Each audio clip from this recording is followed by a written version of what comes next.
Donald and Douglas are Scottish twin engines. They're practical, peppery, and proud. They nearly always work together.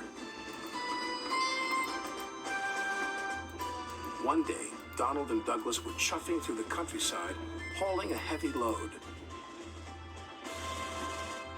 Down the line, Trevor the traction engine had been struggling with a big cartload of hay. Crossing the tracks, the cart's wheels had broken off. Then Trevor heard a whistle. "Oh no!" Trevor cried. Donald could see the cart. "Stop!" he cried. Donald's driver applied the brakes, but it was too late.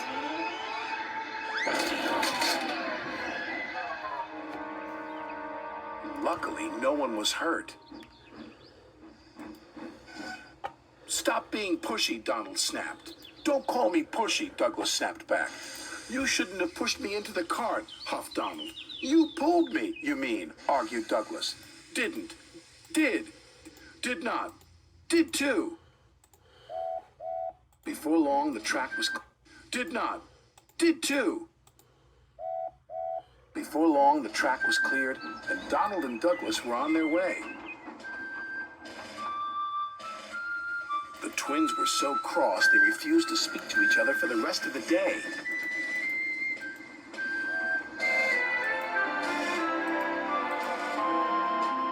The next day, Sir Topham Hatt needed an engine to help Duck at the smelter's yards. "May I go, sir?" said Donald eagerly. "I only need one engine," said Sir Topham Hatt, "not two." "I am only one engine, sir," said Donald, "and I would like to work with Duck." Sir Topham Hatt was surprised, but agreed. Thomas was worried. "Won't you miss one another?" he asked. "I know I'd miss Annie and Clarabel. I'll work better on my own," sniffed Douglas. "I have work to do," huffed Donald. At first, Donald enjoyed working with Duck.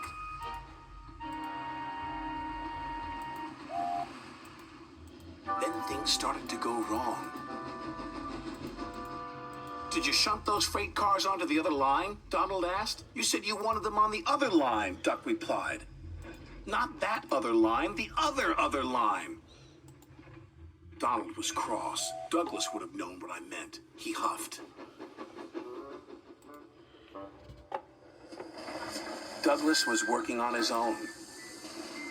He chuffed dutifully through the beautiful countryside. But Douglas had no one to share it with. Although he tried not to, he was beginning to miss his twin. That night, Douglas's driver took him to visit Donald.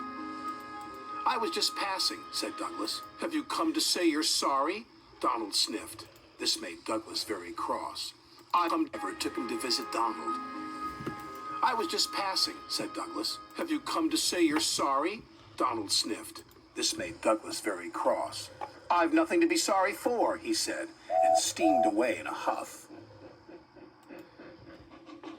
The next day, Donald was in a bad mood. Duck could see he was getting too close to the buffers. "Look out!" Duck shouted, but it was too late. Donald's driver was very cross.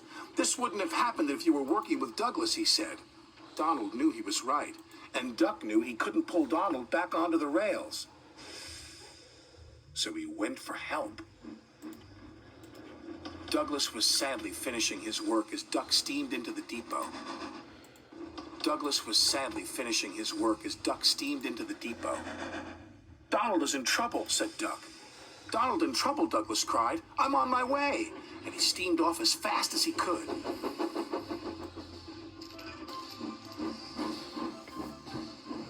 Douglas struggled and struggled. He finally pulled his twin gently back onto the tracks.